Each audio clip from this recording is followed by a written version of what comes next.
바이러스가 참 여러모로 인간을 괴롭히죠. 기본적으로 신경을 흥분시키는 작용이 있습니다. 그래서 장을 자극해서 구토를 유발하죠. 안녕하세요, 김순열입니다. 오늘은 집에서 해보면 효과가 짱인 몇 가지 민간요법에 대해서 알아보겠습니다. 누구나 뭔가 몸에 이상이 생긴 것 같긴 한데 병원 가긴 좀 부담스러울 때가 한 번씩 있잖아요. 이때 간편하고 유용한 가정식 건강 비법 알아보겠습니다. 대부분의 사람들에게 민간요법 하면 뭔가 꺼림직하거나 효과가 불분명하다는 인식이 많은데요. 오늘 말씀드릴 6가지는 모두 과학적 근거가 충분하니까요. 끝까지 시청해 주십시오. 언젠가 유용하게 쓰일 것입니다. 화장실을 며칠씩 못 가면 정말 몸이 무겁고 찌뿌둥하죠. 저는 거의 매일 화장실을 갑니다. 아주 규칙적으로 아침에 일어나서 물이나 커피 한 잔 마시면 바로 신호가 오죠. 어떨 때는 아무것도 먹지 않아도 신호가 딱딱 알아서 옵니다. 그럼 저는 변비의 괴로움을 모르는 사람일까요? 아닙니다. 매일 가는 저에게도 변비의 고통이 있는데요. 바로 하루만 못 가도 힘들다는 겁니다. 매일 가는데 하루 못 가는 게 뭐 대수냐 하실지 모르겠지만 매일 가던 사람이 하루 못 가면 진짜 괴롭습니다.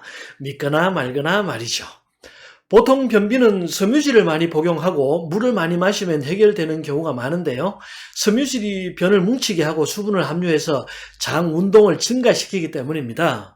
섬유질을 보충하기 위해서 과일도 많이 먹고 야채도 많이 먹지만 무조건 많이 먹는다고 변비가 해결되지도 않죠. 변비를 해소하는 섬유질 공급원으로 푸른이 아주 좋습니다. 연구에 따르면 푸른이 자발적 배변을 유도하는 기능이 아주 강하다고 하네요. 보통 섬유질 하면 자전자 피를 많이 떠올리게 되는데요. 앞선 연구 결과에서도 자전자 피보다 푸른이 더 효과가 좋았다고 합니다. 푸른이 자두죠. 우리나라 자두가 아니라 서양 자두입니다. 변비 완화를 위해서 먹을 때는 말린 자두나 푸른 주스를 복용하시면 되죠. 말린 자두에 포함된 소르비톨이라는 성분이 변비에 탁월한 효과가 있습니다. 자전자피도 변비를 개선하는데 아주 좋은 식품인데요. 성질이 너무 강합니다. 그래서 조금만 많이 먹거나 장이 약하신 분이 복용하면 복통을 유발할 수 있고 변이 너무 굳어지는 부작용도 있으니까요.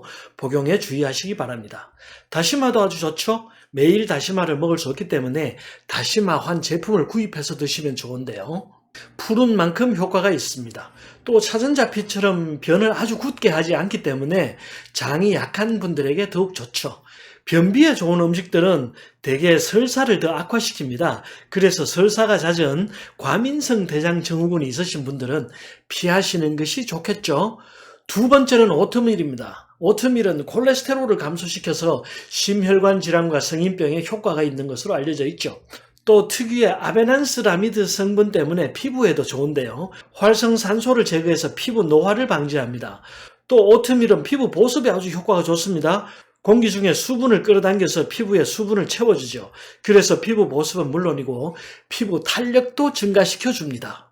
그래서 오트밀을 천연팩으로 만들어 사용하시면 피부에 아주 효과가 좋죠. 오트밀은 기본적으로 염증을 차단하는 효능도 있기 때문에 피부 트러블이나 가려움점도 예방해 주니까요. 일석이조의 효과가 있습니다. 오트밀 분말을 물에 개서 얼굴에 바르기만 하면 되니까요. 방법도 아주 간단합니다. 오트밀 팩 만드는 방법은 인터넷에 아주 많이 나와 있으니까요. 참고하시면 되겠습니다. 세 번째는 생강입니다. 우리나라 출산율이 세계에서 꼴찌라고 하는데요. 아무래도 살기가 너무 팍팍해서 그런 것 같습니다. 모쪼록 빨리 살기 좋은 세상이 되어서 아이도 많이 낳고 더 행복하게 사는 시대가 왔으면 좋겠습니다. 아이를 가지게 되면 가장 힘든 것이 입덧이라고 하죠. 아이를 가졌다는 기쁨도 잠시, 아무것도 먹을 수 없고 답답하면 너무 괴롭죠. 임산부의 메스꺼움과 구토를 치료하는 가장 효과 좋은 음식이 바로 생강입니다. 생강이 신경계와 내장에서 세로토닌 수용체를 억제하는 성분을 포함하고 있기 때문인데요. 세로토닌은 행복 호르몬이라고 부르죠. 기본적으로 신경을 흥분시키는 작용이 있습니다. 그래서 장을 자극해서 구토를 유발하죠. 그래서 세로토닌 수용체를 적절히 억제해주면 구토가 진정이 되는 것이죠. 구토를 억제하는 약보다 생강의 효능이 좀 약하기는 하지만 부작용이 거의 없는 것이 임신 중에는 가장 큰 장점이 되니까요. 임신 중에 입덧으로 구역감이 생기면 따뜻한 생강차에 꿀 조금 타서 드시면 더욱 좋겠습니다. 꼭 임신이 아니더라도 평소에 구토나 구역질, 딸꾹질이 잦으신 분들도 생강이 효과가 있습니다. 응용해 보시길 원합니다. 네 번째는 마늘입니다. 군대 다녀오신 분들이 가장 많이 걸리는 질병이 뭐죠? 무좀이죠. 운동선수들도 많이 걸리고요. 지긋지긋한 무좀 곰팡이는 좀처럼 나가 떨어지질 않습니다.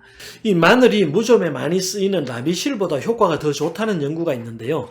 미국 해큰색 대학교 메디칼 센터 연구팀이 무좀 환자 50명을 상대로 연구를 시행했습니다. 실험 대상자를 두 그룹으로 나누고 마늘의 주성분인 아존이 들어있는 치료제와 무좀 치료약인 라미실을 각각 하루에 2번씩 바르게 하고 치료 정도를 관찰했죠. 그 결과 마늘의 주성분인 아존 치료제를 바른 환자는 2개월 후에 100% 무좀이 치료됐고 라미실을 바른 환자는 94%가 완치됐다고 하네요. 연구팀의 로렌스 로센 박사에 따르면 마늘을 잘게 다져서 따뜻한 물에 넣고 30분간 발을 담그는 방법과 잘게 다진 마늘을 올리브 오일과 혼합한 후에 무좀 부위에 문질러주는 방법 두 가지를 사용하면 된다고 합니다. 일반적으로 마늘은 부작용이 드물지만 마늘 알레르기가 있는 사람은 피부 발진이나 수포가 생길 수가 있다는 점 주의하시기 바랍니다. 다섯 번째는 콩입니다. 갱년기 증후군을 치료하는 가장 효과적인 민간요법이 콩을 많이 먹는 것이죠. 중년 여성의 가장 큰 골칫거리가 갱년기와 함께 찾아오는 상열감과 골다공증입니다. 하루에도 몇 번씩 열이 훅훅 오르고 땀이 나면 삶의 질이 엉망이 된다고 환자분들이 호소하시죠. 콩에 포함된 이소폴라빈 성분이 구조적으로 에스트로겐과 유사하기 때문에 식물성 에스트로겐, 식물성 호르몬으로 작용하는 것이죠. 그래서 상열감으로 발생하는 홍조와 불면증, 가슴 답답함을 해소해 줍니다. 또 골다공증에도 효과 있고요. 콩 외에 갈근도 효과가 있는데요. 갈근은 칡이죠. 칡의 생략명이 갈근입니다. 갈근즙을 수시로 드시는 것도 좋습니다. 콩과 갈근 두 가지의 공통된 성분이 제니스틴인데요. 제니스틴은 항암 효과도 있습니다. 유방암을 예방하는 효능이 아주 강하죠. 콩은 또 치매를 예방하는 레시틴 성분도 풍부합니다. 레시틴이 뇌 속의 아세틸콜린의 감소를 막아서 치매를 예방해 주죠. 중년 여성에게 꼭 필요한 음식이 바로 콩입니다. 여섯 번째는 레몬그라스 오일인데요. 우리나라가 선진국이 되다 보니까 이제 외국 식품들이 많이 소개가 됩니다. 건강 칼럼이나 홈쇼핑을 보면 듣도 보도 못한 식품들을 소개하는 경우가 많은데요. 레몬그라스도 우리 토종은 아니죠? 똠양꿍이라고 하는 태국 음식 아시죠? 똠양꿍의 상큼한 맛을 내는 식재료가 바로 이 레몬그라스입니다. 이 레몬그라스에서 추출한 레몬그라스 오일이 헤르페스 바이러스를 억제하는데요. 헤르페스는 작은 수포들이 발생하는 급성 염증성 피부질환이죠. 열나고 입 주변에 수포가 생기는 단순포진, 그리고 수포와 함께 심각한 통증을 동반하는 대상포진이 헤르페스 바이러스 때문에 생깁니다. 바이러스가 참 여러모로 인간을 괴롭히죠. 헤르페스는 피부나 점막의 접촉에 의해서 감염되는데요. 이게 어려운 게 한 번 감염되면 신경 속에 숨어 있다가 면역력이 떨어질 때 재발을 반복합니다. 완전 악질 바이러스죠. 또 멜리사 오일로 알려진 레몬밤 오일도 효과가 있는데요. 그래서 레몬그라스 오일과 멜리사 오일을 두 가지를 섞어서 사용하기도 합니다. 성인의 경우에 원액을 직접 수포에 발라주면 며칠 내로 수포가 사라진다고 하네요. 레몬그라스는 진통 효과도 있기 때문에 불면증을 감소시키고 수면을 유도한다는 연구 결과도 있으니까요. 응용해 보시면 좋겠습니다. 감사합니다. 구독과 좋아요 눌러주시고 많은 분들과 영상 공유 부탁드립니다. 더 좋은 내용으로 다시 찾아뵙겠습니다.